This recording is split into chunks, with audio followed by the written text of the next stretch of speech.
Hi, this is Don Biggs from the 92-93 Binghamton Rangers. Hi, this is Brandon Buchinski. This is Grady Wittenberg, the voice of the Binghamton Senators, and you're listening to the Power Play Post Show.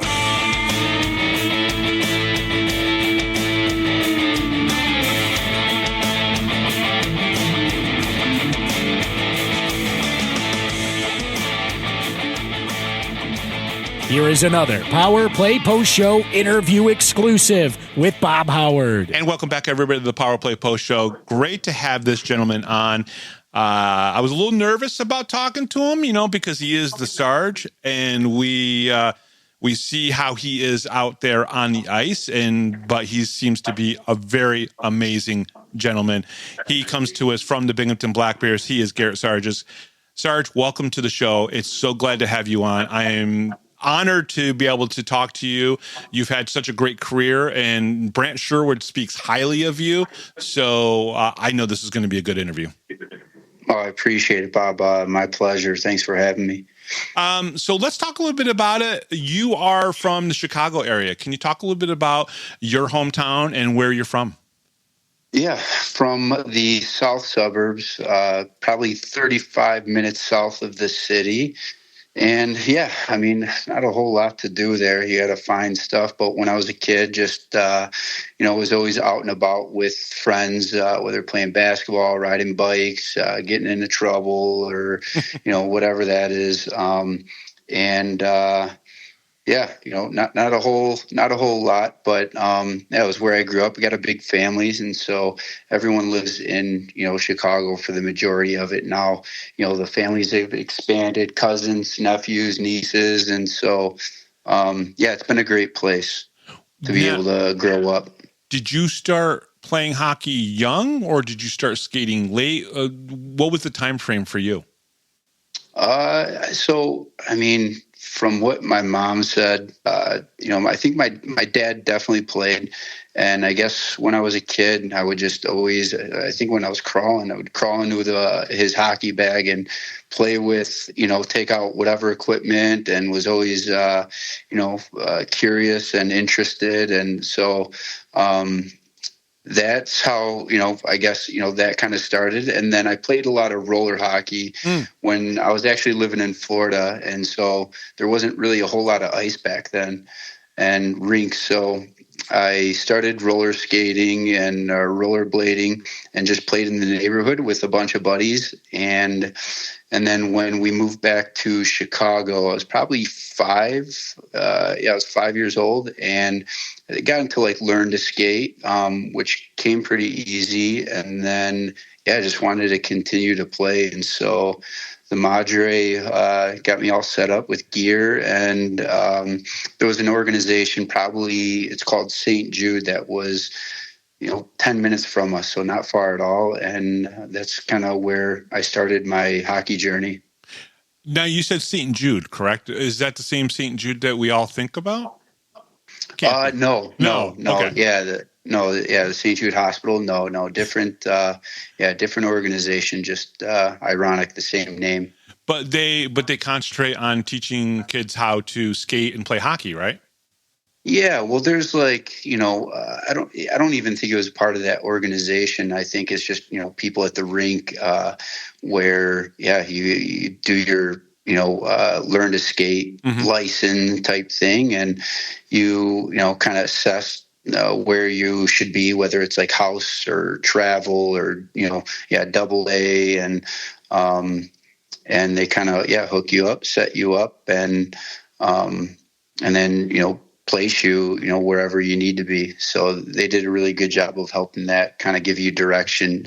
I had a single mom, and so she had no idea. She's like, we want to play. And so just kind of supported, and, she helped me out, get going. Oh, I understand the single mom situation, especially with playing sports. She would work 2 jobs for me. She would work 2 jobs just so I could be able to play certain sports like baseball and hockey and things of that nature. So I totally understand that. Now, in the 90s, when you were really young, Was it easy or hard in Chicago or in that area to find ice? Obviously, the Blackhawks have been around for a long time, and you would think there would be a lot of good youth programs. But what was it like in the 90s for youth hockey for you to get into it? I think it was awesome. It was incredible, and they had a good amount of, rinks and levels, leagues and stuff. And yeah, I mean, it was incredible back then. So I was grateful for the time that I started, and to be able to play, and had really good competition, a lot of really good organizations in Chicago. Now, for you, was there competition for other sports? In other words, did you play football? Did you play baseball, basketball, any of the other sports, or was it always hockey at first?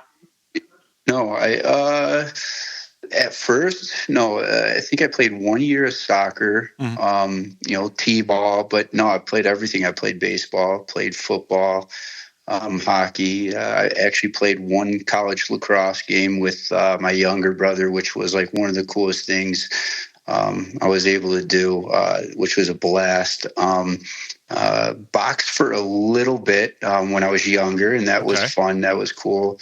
And then, just, played basketball, not on a team, but just with buddies in the neighborhood. And as far as that, I think that's it as far as sport wise. Now, I fans would probably kill me if I didn't ask. What position did you play in football? We weren't that great of. It's funny, we weren't that great of an organization. It was like a smaller town kind of where I grew up. So I actually did a little bit of everything. It was majority running back. I threw on a couple plays, caught on a couple plays, was linebacker. And then, I kicked as well. Okay, I'm not surprised that you were a linebacker or a running back with the way you're built. I don't know how built you were back then, but I'm going to guess that it started at some point early enough in life. What about boxing? That's an interesting mention that you boxed a little bit. Was that something that was ever a serious thought? No, it's a good question. And I don't even know exactly how. Like my cousin, he's a year older. And I believe, he did it as well. And so I don't know if that's how I got into it, but it was, the next town over. And so it's like every year, maybe you train for like maybe 2 months, and then they would put a ring in this church, and, they'd televise it, and, everyone, would go. And you train for like maybe 2 months, and then they kind of set you up with a partner, like who you're going against. And then but we had huge gloves and stuff at the time, like they were pretty big, so it was more of like just pushing, push punch or whatever. But it was very cool. I loved it, like to have family there. I was definitely got me excited to get out and put everything on the line and be able to have fun. It was a fun time. How did you do? Oh, I did well. I did well, but it's funny because just how it matched up is, my cousin was a year older, and then he kind of went with, another kid, and then it was me, and then there wasn't really anybody else. So I fought this kid that was like, double my, weight and size or whatever. And, but yeah, did really well. Did you beat him, right?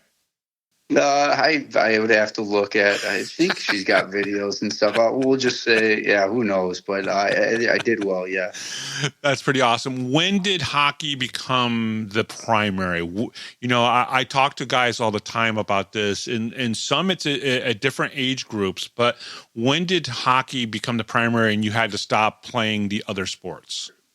That's a good question. Like you said, I did everything when I was younger, played all the sports. And then, once I got to high school, that's kind of when I stopped and just kind of stuck with hockey. I was recruited to I went to a Catholic high school. Okay. And coach was awesome, but I did a summer league and wanted me to play varsity freshman year. So I double rostered, JV and varsity. And so it was just a lot. And, I wanted to have like the summers to be able to hang out, do stuff, hang out with friends. And so that's kind of, high school would be the time that, I kind of just, stuck with hockey and kind of focused on that. When I've talked to Mac Jansen and to Dean Weber, who are obviously from Minnesota, they both played Minnesota, high school hockey, which is huge up there. It's one of the biggest things that, happens for, kids playing youth hockey. They play Minnesota hockey in high school. What is it like in Chicago playing high school hockey? Because I got to imagine that it's probably pretty competitive as well, kind of like up in Minnesota. Yeah, so exactly that. So the Catholic League, it was called the Catholic League where I played, and so we were Brother Rice. We played Mount Carmel, Marist, Providence, and so we had just a couple teams that we played that were in the Catholic League, and it was incredible. It was that was like I feel like totally a Minnesota style hockey. And then there's high school hockey where, you have maybe 3 schools, 4 schools that, kind of combine, to the one team.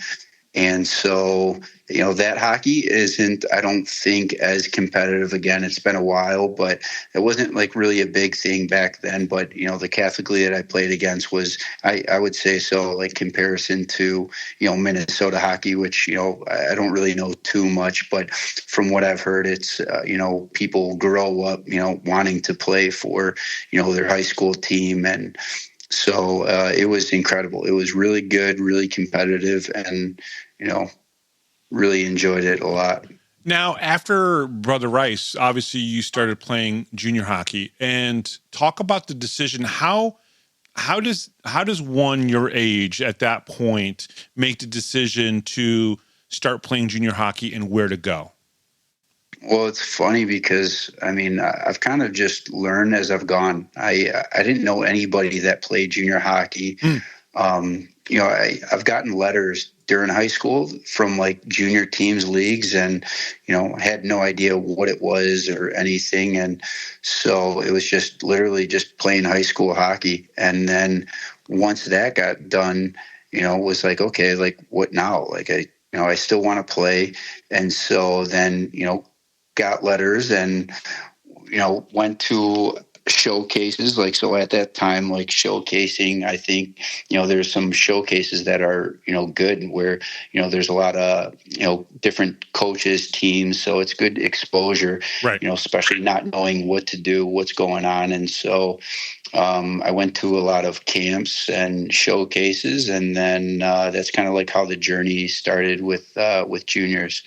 Was there anybody that could help you through that process? Because I got to imagine it's very tough, like maybe your father but was there anybody that could help you through that process, like a coach or somebody that could get you to make sure you go to the right place, or that the decision that you make is the best one for you? Because sometimes that's difficult for young players. Right. Well, for me, again, I didn't really know too much.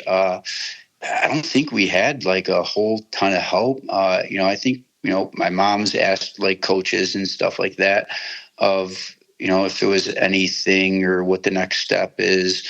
But, we just started to, I think, talk to other, families, coaches and stuff, and kind of get an understanding. Again, didn't know anybody that played, and, then had letters. And so then that's kind of how it came about, to like just trying different camps and going to, different teams and, checking it out.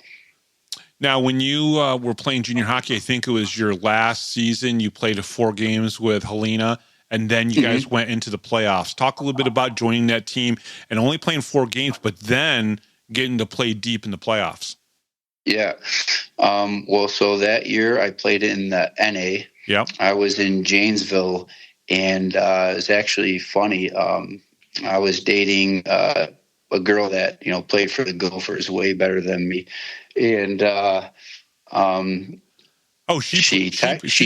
so she played for the Minnesota Golden Gophers. Yep. Yeah. Oh. And then she also played in the Olympics as well. Nice.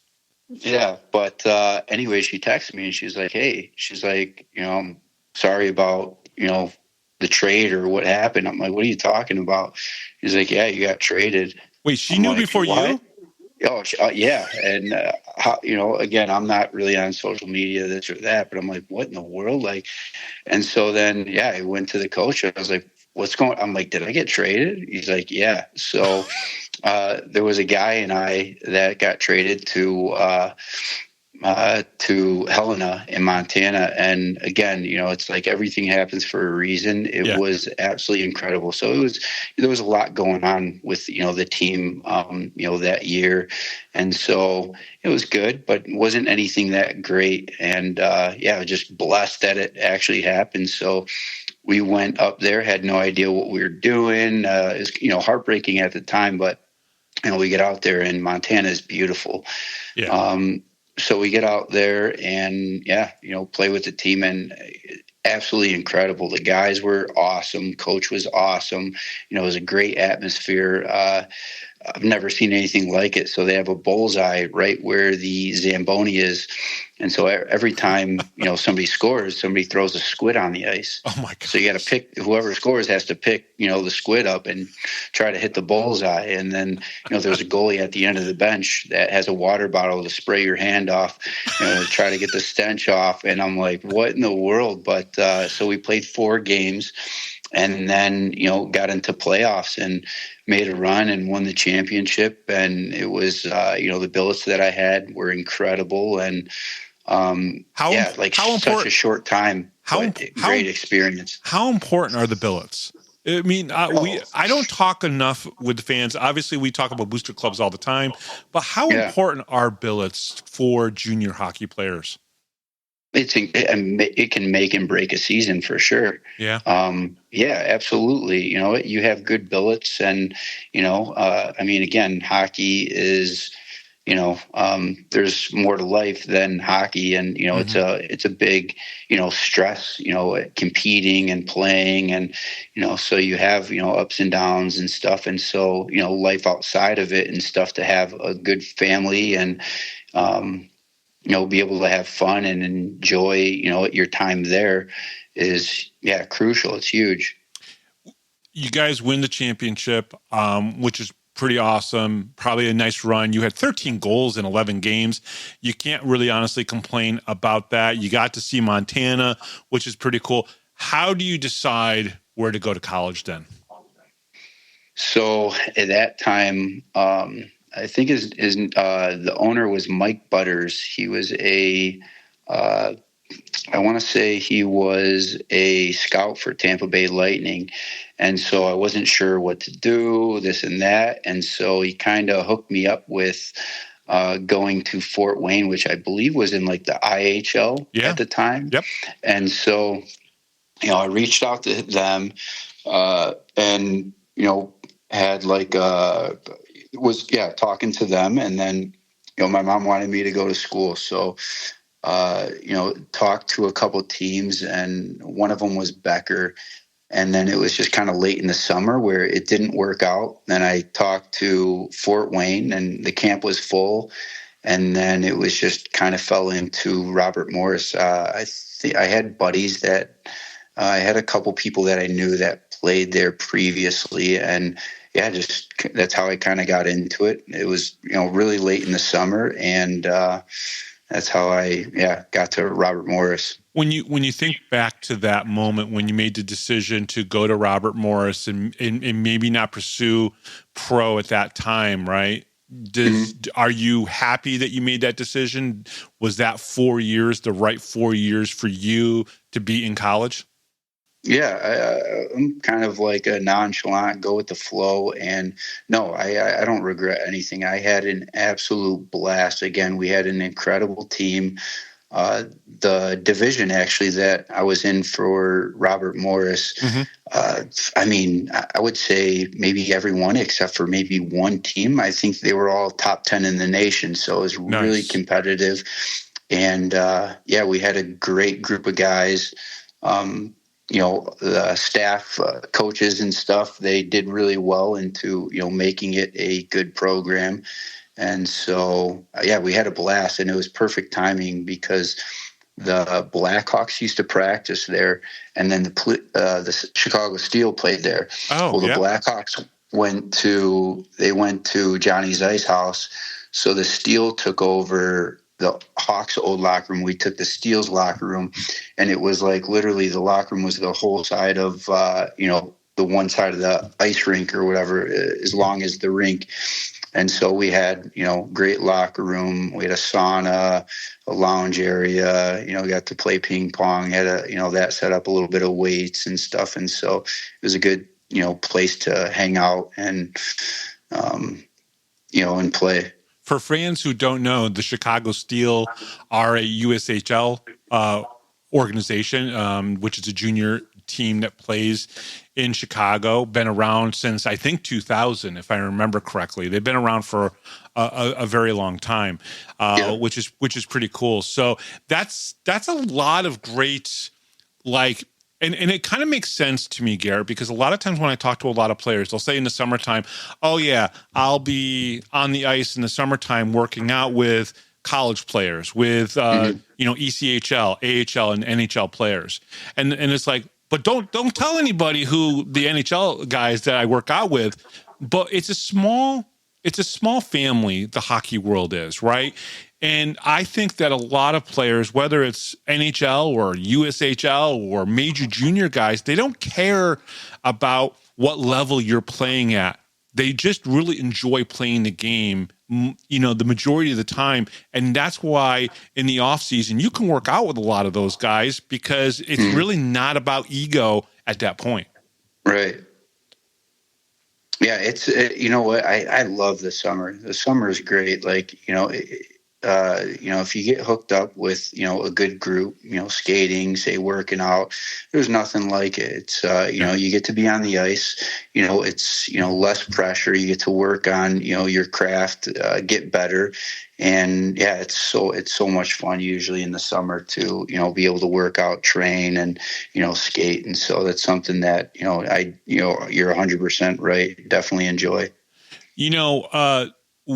The Danville Dashers tried to come back this past year, and it did not go so well for the organization there. But you were there when the organization was one of the best in the at that time, the FHL, but it's still the SPHL. You guys won the championship in 2017, if I remember correctly.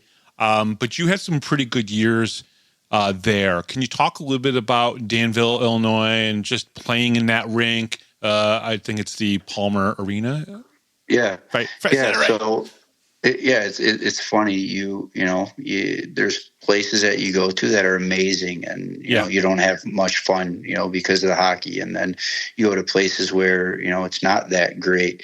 Like Danville, there's not a whole lot to do, but we had a blast. And again, that was because of the coach, which is actually funny, Harrison, on Carolina. So, he kind of, that was both of our first year there. It was mine and his, first year. And, we had a core group, that has played there the previous years. And, we kind of stuck with that the past, the 3 years that was there. And then, we had, new guys that came in that were great. But anyways, we had a really good time, because of them, the coach, the guys. And so it was a good time. And then also, because of that, we built an incredible fan base. And we actually, most games we packed the place. And so it was fun, that was my, first kind of 3 years of pro. And it was a good experience with playing there, and definitely an older place, but it was cool at the time. I definitely enjoyed it. What was it like to win a championship with them? awesome. The first year we played, I think, Watertown in the championship my first year. Mm-hmm. And we lost, and so that was tough. We were missing a couple guys that were called up, so that hurt. But then the second year you got knocked out, and then had the right people. Everyone was there. For my last year there, and to win a championship with the guys that you started with, good core group, is really special. Now, you had a taste of the SPHL, obviously, that season before you guys won the championship. But then after the championship, you played 4 games with Danville, but then you really kind of settled in with the Knoxville Ice Bears. And, tell me a little bit about the difference between the FPHL and the SPHL then, now back then, compared to what you know about the FPHL today. But back then, there was a larger discrepancy of what people thought about the play on the ice, the players, the type of hockey you were going to get back then versus today. Can you talk a little bit about that difference between the FPHL and the SPHL back in the late teens? Yeah, really, not a whole lot. Every level that you go up, I think it's just, the consistency. Yeah. Right. Your first line to your last line, there's more depth in it.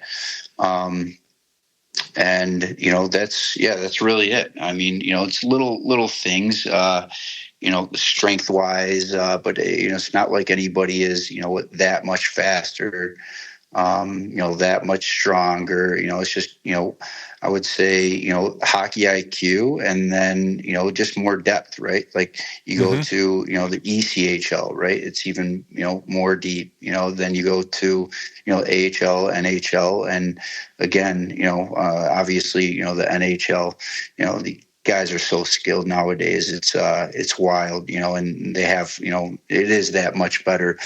But, as far as SP, a little bit, tougher too. Back then, there were a lot more, tough guys and stuff back then.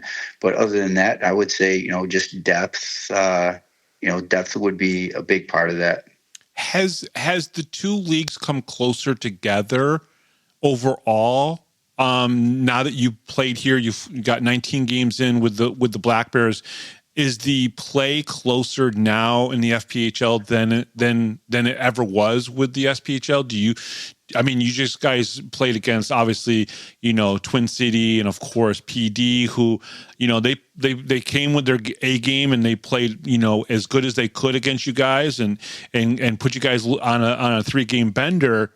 Has the quality of play in the FPHL gotten better?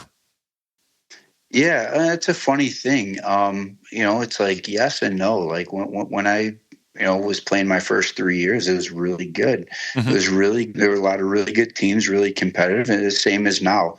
It's just the game's changed a little bit, more. That's really about it. But yeah, the top teams in the FPHL absolutely can, rival and, hang with, teams there. And so, it's interesting. That's like the talk is like, oh,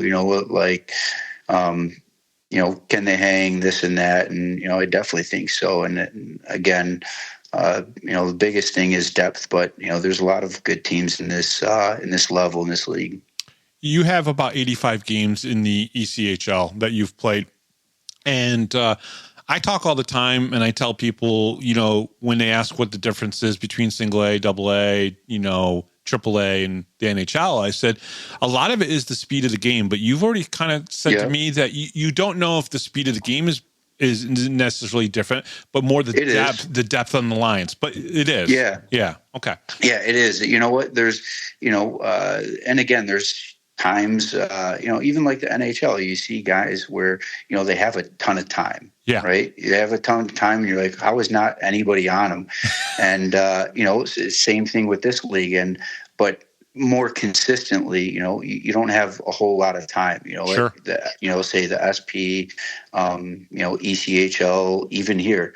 But I think it's more consistent with that, let's say the gap from D and, they have, a lot closer of a gap, so you don't have a whole lot of time, and it's just recognizing, situations, being able to anticipate, where, guys do close on you where you don't have that much time. So it is, quicker, the game is, a little bit quicker for sure. When was the first time you met Brant Sherwood? Actually met him was in Columbus. Okay. I played against him, but that was the first time meeting him, I believe. What was he like playing against him? I've heard he was a little bit of a pain in the ass on the ice, maybe to other people. Is that really the case about Brant on the ice? When he was on the ice playing against you, he was kind of a pain in the butt? Oh yeah. Well, it's funny. It's funny to see, you have different personas of people, where we were talking about it with Biz, earlier, where, they're different on the ice than off the ice. And, he was just, he was a spark, he loved to play. He was very competitive and, wouldn't back down to anybody. And so, he was definitely difficult to play against. And then, of course, you guys played together in 2020, 2021 with Columbus. Talk a little bit about that team, because you have not just Brant as your head coach now, but other teammates from that team on this team. Talk a little bit about this kind of little mini reunion almost. Say it again. From when? From the 2021, from the Columbus team, when you guys were there during the COVID era. There's more than just Brant on that team that's here now. Talk a little bit about that. I think Mac Jansen and a couple other guys, right? Yeah. Bondo, CJ, and Mac. I believe that was it from here. And that was cool. That was really sweet, to play in the South. Never been to Columbus, Georgia. The weather was beautiful. Minus getting COVID. It was a great time. Bondo, it was awesome, to meet him. And I think, that season really totally elevated, playing with, we had a really good team. We had a lot of good players, and to see him kind of flourish and, take the next step, to the next level, and, watch him and, to see the player that, he was, which is, very similar, but to see him now is really cool. But, again, CJ and Mac, just incredible, just such good players and just incredible people. And so it was a great time. Did it help make the decision for you to come here a little bit easier because you played with them before? Oh, definitely. Most definitely. And Sherwood is a huge part of that too. I can't say enough good things about him. And, definitely, absolutely. That was, definitely helped, the decision to come in here. Do you remember a lot about the playoffs in Roanoke? Which we went back to back. Made it to the championship back to back. But yeah. So I was asked that maybe I should bring this up. How did you get a sunburn during the playoffs? Oh my gosh, that's too funny. Please tell that story. Anytime you can get some free vitamins, it totally balances you out. You feel good. It doesn't help or hurt. You get a nice tan. But that's funny. We were in Huntsville, and it was beautiful out, really nice. And I'm like, okay, let's, get some vitamins, feel healthy, good. Yeah. And, stayed out a little too long. And, I got kind of fried. And did you fall asleep? I did. Yeah, I did knock out. Yeah. And then, go ahead. No, I was just going to say, I've been there. I've fallen asleep out there in the sun before. Yeah. So. So I played that series just fried. I came in the rink and I tried to make it not noticeable, but the skin wasn't feeling the greatest. Now, did it immediately start peeling? Because I could imagine playing hockey, sweating, and then, all the friction of the gear on you. Did it immediately start peeling? The peeling, I don't think immediately started peeling, but when you get like that and then it does start to peel, you start to itch all over the place. And so I do remember that. It was very uncomfortable. Yeah. And you guys won the championship, obviously, in 22-23. At this point, it was becoming a little old hat for you, right? To win at least every few years in your career, you know, going all the way back even to junior to have that kind of success. How important is that for a young player, for a journeyman, and then even for a veteran to get those kind of championships? Well, it's a blessing. You know, it doesn't, I mean, there's people that, you know, there's guys that play, you know, their whole life and don't win a championship. Right. And so, you know, being able to, you know, it's like, that's why you play. You play to win championships, you know, to play the highest level, get called up and then, you know, to win a championship is a bonus. It's incredible because I mean, you know, it's your buddies. It's who you're with all year that you're playing and grinding with. And so it means so much. And again, it's a bond that, you know, you never forget and you always have with, you know, your teammates. And so it is, you know, special is an understatement.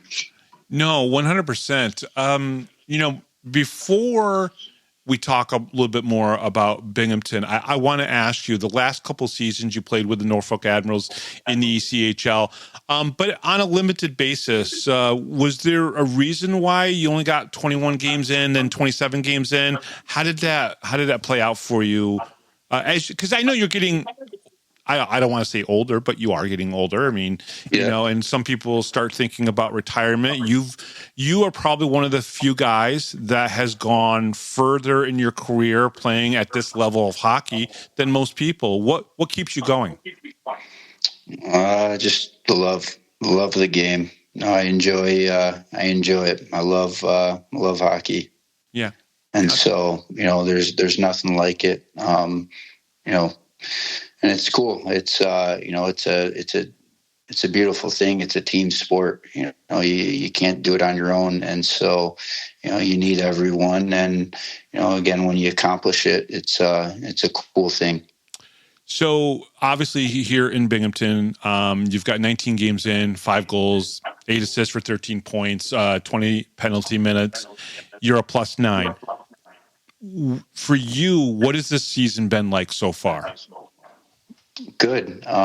It's, you know, been an adjustment, you know, getting back to, you know, this level and, you know, teams and, you know, your teammates and stuff. Sometimes it clicks, sometimes it doesn't, but it's been really good. Just an adjustment is all.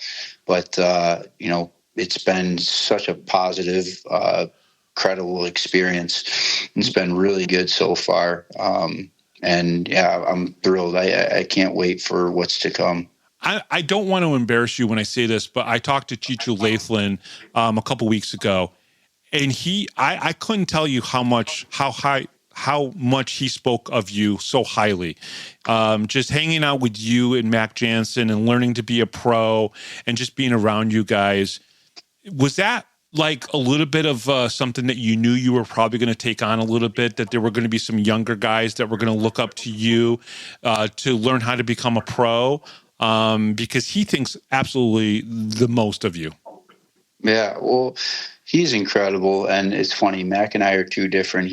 Mac's funny. He is a funny kid. Mm-hmm. He likes to heckle him a lot, and I'm on the other side. You know, he's the more darker, and I'm, you know, the lighter, but in the best way possible. And you know, was I anticipating that? I don't know. I think it's something that comes naturally. Again, you know, whatever you want to, older, this or that. I like to help. I like to, you know, get better myself. And then, you know, I love, you know, helping others. And so if I can help anybody in any way, and, you know, I've been through it, and I've, you know, had, you know, people that I've, you know, players and guys that I've played with that, you know, have helped out, and it goes a long ways. And so, you know, to give back and be able to help is something that I genuinely like and enjoy. I have to ask you, let me tell you a story. And this is more to kind of probably embarrass me than it is to embarrass anybody. When Brant told me, because I talked to Brant off the record a lot of times, just to, it gives me information about players and, things that are happening. That's just normal sometimes with media, with coaches, depending on if they get along with them very well, and you obey the rules, and I obey the rules. So Brant and I were talking just before you got to the Binghamton to come play, and I said, you do realize he's 36 years old and everything. And he goes, Bob, he is ripped. If you ever saw him in the gym, you would realize why this is okay. And I have to ask you, has that workout regimen always been a major part of who you are as an athlete? Yeah, absolutely. It's something that I enjoy. I enjoy a lot. As far as like longevity, I think, it plays a huge factor in it. Right. And then it's like, you look at, it doesn't matter, basketball, football, hockey, it's the same recipe. What you look at these guys and it's like, how do they get so good? Yeah. It's, working out, the training that they do, and so that's, definitely, has been a huge part of it. Now, we've also heard that John Quenneville, the associate coach of the Binghamton Black Bears, is also a big workout freak. Would you say your workouts rival his or his rival yours? I don't know. It's funny. Well, when I got here, it was I think I was sick for like the first month and a half, and it was frustrating to knock off. So I didn't do a whole lot, but that's funny. They got, a good workout group, the staff, Q, Sherwood, Jeets, so they do, he does a great job. He does a great job, and they've been going, really strong and consistent. And so it's fun to see, them, definitely motivates, other guys. And then just recently I've been working out with Dom and, Chichu.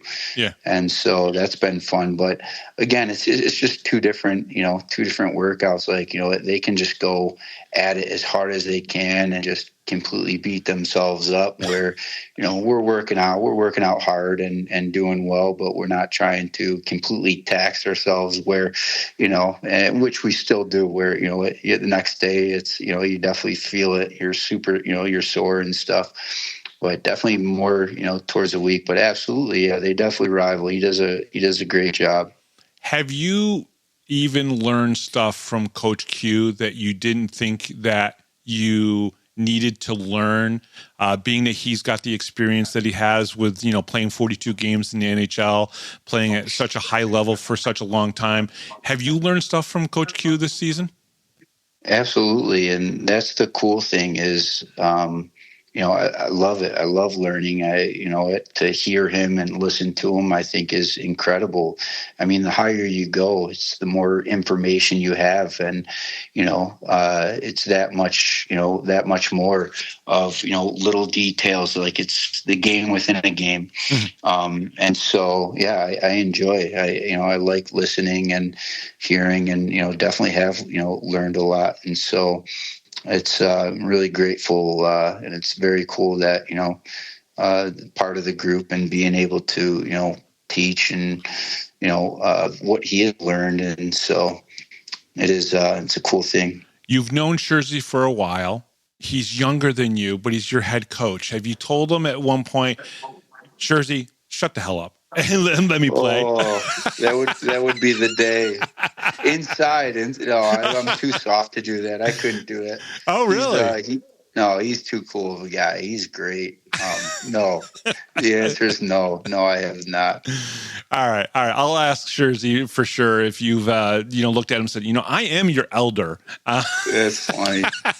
No. All right. One last question before I let you go. And this is obviously a question I ask people after January. What is the goal for this team?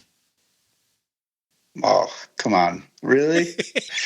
There's no doubt about it. No, we are 100% is a championship. Excellent. That's it. That's it. That's all. If you're not playing for that, what are you playing for, right? That's you're telling me. No, yeah. That's it. So again, I'm excited. I can't wait. And we're doing really well. So absolutely. I think you guys will get off this little streak that you're on this weekend against the Indiana Sentinels. Gehrett, first of all, thank you very much for coming on. I will be honest, since I brought the show back 3 years ago, I've only been nervous on 2 interviews. Don Oliveri, who I'm sure you might know. Do you know Don? Hey, did you ever play against Don? So I played against him, but It's funny. Have you ever seen the movie Replacements? Yes. So Columbus, before I went there, I went down there for a weekend, just to play, and the whole team had COVID. So they just brought in a bunch of random people for that weekend, and actually Ollie was, one of those, players and guys that they brought in. And so actually we got a lot of time. We spent a lot of time that weekend actually there. Well, he was the first guy, the only guy so far I've been nervous to talk with, and you were the second. So, but you guys have been absolute gentlemen, and Sherwood was right on both interviews that it would be great to talk to you. And so I appreciate you coming on, and I'm sure the fans probably loved it as well to get to know you a little bit more. Oh, I appreciate it. Thank you, Bob. You're doing an incredible job, and thanks for having me.